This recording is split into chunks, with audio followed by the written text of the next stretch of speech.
السلام علیکم میری طرف سے سب کو۔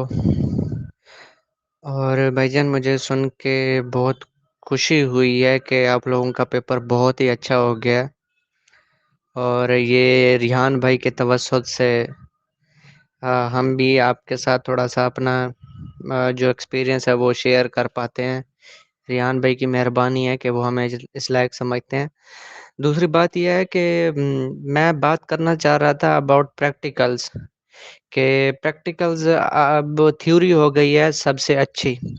تو یہ نہیں ہے کہ اس تھیوری کو ہی آپ مطلب بس لے کے آپ بیٹھ جائیں کہ ہماری تھیوری ہو گئی ہے، آپ نگلیکٹ کریں اپنے پریکٹیکلز کو، تو یہ میرا خیال میں آپ کی جو محنت ہے تھیوری پر وہ ساری اس میں ضائع ہو جائے گی اگر آپ پریکٹیکلز کو نگلیکٹ کرتے ہیں۔ دوسری بات یہ ہے کہ اپنی جو پریکٹیکلز کی کاپیاں ہیں وہ اپنے ضرور مینٹین کریں، اور ان کو ایٹ لیسٹ آپ ان کو ایک دفعہ ضرور گھر سے بیٹھ کے پڑھ لیں، اور پاسبل اگر ہو سکے تو ان کو ایٹ لیسٹ ایک دفعہ آپ کو ایٹ لیسٹ جو بھی آپ پریکٹیکلز لکھیں ان پریکٹیکلز کے مین جو پوائنٹس ہیں وہ آپ کو ایٹ لیسٹ یاد ہونے چاہیے۔ اور ضرور کیونکہ وہاں پر جب آپ جاتے ہیں پریکٹیکلز دینے کے لیے تو وہ پریکٹیکلز کے لیے آپ کو 5 پریکٹیکلز دیتے ہیں، اور 5 پریکٹیکلز میں سے 3 یا 4 لکھنے ہوتے ہیں۔ یہ ان کی چوائس ہوتی ہے کہ وہ آپ کو کتنے دیتے ہیں اور اس میں سے کتنے آپ کو لکھنے ہوتے ہیں۔ ہمارے ساتھ تو ایسا ہی ہوا تھا کہ ہمیں 5 دیے گئے تھے اور 3 ہم نے لکھنے ہوتے تھے۔ دوسرا یہ ہے کہ کنسیپٹ ہے کہ جی یہ پریکٹیکل سے پہلے جی وہ بتا دیتے ہیں، یہ بھائی جان ہر جگہ بھی ایسا نہیں ہوتا، اور اگر ہوتا بھی ہے تو وہ ایسا ہوتا ہے کہ پریکٹیکل ہونے سے تقریباً 5 منٹ پہلے بتا دیتے ہیں جی، اور میرا خیال میں 5 منٹ بھی پورے نہیں ہوتے اور اس کے بعد جی یہ پریکٹیکل وہ لکھوا دیتے ہیں، اور بچے اس میں رہ جاتے ہیں، گھر سے پڑھ کے نہیں جاتے کہ جی بس وہ وہاں بتا دیں گے اور وہیں ہم بیٹھ کے پڑھ لیں گے۔ ایسا ذرا سا بھی نہ سوچیے گا، اور آپ لوگوں کی مہربانی ہوگی کہ جتنی محنت آپ لوگوں نے تھیوری پہ کی ہے، تو میرا خیال میں جتنی آپ نے پریکٹیکل کی کاپیاں بنائی ہوئی ہیں ایک دفعہ ان کو ضرور گھر سے پڑھ کے جائیں، تاکہ آپ کو وہاں جا کے یہ ٹینشن نہ ہو۔ وہ جو 5 منٹ آپ کو ملتے ہیں ان 5 منٹس میں ایٹ لیسٹ آپ کو جتنے بھی وہ پریکٹیکلز بتاتے ہیں آپ ان کو ٹچ کر سکیں اور لکھ سکیں۔ بھائی یہ ایسی چیزیں ہیں جو ہم وہاں جا کے اگنور نہیں کر سکتے۔ اللہ کرے آپ لوگ سب لوگوں کو کوئی ایزی ایسا مطلب کوئی ایگزامینر مل جائے جو آپ لوگوں کے اچھے مارکس دے دے۔ باقی رہی بات ویوا کی، ویوا میں ایسا ہوتا ہے کہ جو بھی پریکٹیکلز کی کاپیاں آپ لکھ کے جاتے ہیں وہ ان میں سے بھی سوال کرتے ہیں، اور ڈیفینیٹلی جو اناٹمی ہے فزیولوجی ہے اس میں سے تو وہ اچھے خاصے کوسچنز کرتے ہیں، کیونکہ وہ آپ کی بیسک چیز ہوتی ہے۔ اسی طرح سارے اس میں سے مائکرو بیولوجی میں سے آپ کو ایٹ لیسٹ جو وہ ہے بیکٹیریا والا پورشن ہے وہ آپ کو 100% یاد ہونا چاہیے۔ بیکٹیریا پورشن جتنا بھی ہے مین اس کی جو کلاسیفیکیشنز ہیں، اس کی ٹائپس ہیں، اس کی مطلب اس کی سیل وال کی بیس پہ جو ان کو کلاسیفائی کیا جاتا ہے وہ بھی۔ دوسری بات ہے یہ جو سٹیننگ ہے، گرام سٹیننگ کا کلر کون سا ہوتا ہے، یہ زیڈ این سٹیننگ، یہ آپ کو گرام پازیٹیو بیکٹیریا اور گرام نیگیٹو بیکٹیریا میں ڈیفرنس پتہ ہونا چاہیے۔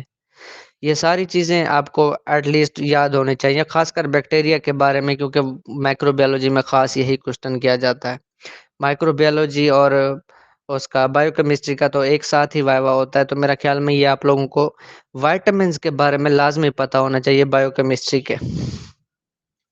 باقی رہی بات دوسرے جیسے فارماکوگنوزی ہے، فارماکوگنوزی کی آپ سب سے گزارش ہے کہ ایٹ لیسٹ جو آپ کی پریکٹیکلز کی کاپیاں ہیں ان میں جو بھی چیزیں آپ فارماکوگنوزی کی لگا کے جاتے ہیں، مین جو پلانٹس وغیرہ ہیں ان کو ایٹ لیسٹ ایک دفعہ آئیڈینٹیفائی ضرور کر لیجیے گا، ضرور پہلے ایک دفعہ ضرور دیکھ کے جائیے گا کہ مطلب ہم نے کیا کیا چیزیں لگائی ہوئی ہیں، اور آپ کو پتہ ہونی چاہیے کہ کیا کیا چیزیں ہیں اب جب ہم پریکٹیکل دینے گئے تھے تو جب ہمارا ایگزامینر تھا تو اس نے ٹیبلز کے اوپر کافی ساری چیزیں ایسی رکھی ہوئی تھیں اور ہمیں آئیڈینٹیفائی کرنی تھی کہ یہ کیا چیزیں ہیں، یہ کیا چیزیں ہیں. تو وہ آپ کو تب پتہ چلے گا جب آپ ان کے بارے میں پہلے سے کچھ نہ کچھ جانتے ہوں. یہ بھی ہے کہ وہ آسان چیزیں رکھی ہوئی ہوتی ہیں، لیکن پھر بھی کچھ بچوں کو اب ڈیفینیٹلی وہ تو اس کا سائنٹیفک نیم پوچھتے ہیں نا، ہم مطلب ایسے ان کو جانتے ہوتے ہیں اپنے لوکل مطلب لینگویج میں. تو لازمی ہے آپ لوگوں کا کہ ان کو پہلے آپ آئیڈینٹیفائی ضرور کر کے جائیں. تو میرا خیال میں یہ آپ کے لیے ہیلپ فل ہوگا.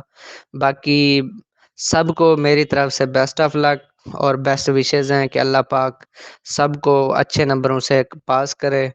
اور دوسری بات یہ ہے کہ آپ اپنی اس بی کیٹیگری کو بھی پروموٹ کریں. یہ کوئی اتنی گری ہوئی ڈگری نہیں ہے کہ ہم جس کو مطلب سیریس نہیں لے رہے اور اس وجہ سے ہم دن بدن نیچے گرتے جا رہے ہیں. اب یہ دیکھیں کہ یہ جو ہمارے مطلب 5 سال ہو گئے ہیں پیپر نہیں ہوئے، صرف بی کیٹیگری کے ہی نہیں ہوئے نا. اب کونسل تو ایک ہے جس میں فارم ڈی بھی ہے اور فارم بی بھی ہے، تو فارم ڈی کے تو ہر سال ہو رہے ہیں نا. وہ صرف اس وجہ سے کیونکہ ان کی جو اسٹرینتھ ہے وہ بہت زیادہ ہے اور وہ اسٹرانگ ہے، اور ہم لوگ کبھی بھی ایک دوسرے سے کنیکٹ نہیں کرتے، نہ ایک دوسرے کی کبھی عزت کرتے ہیں.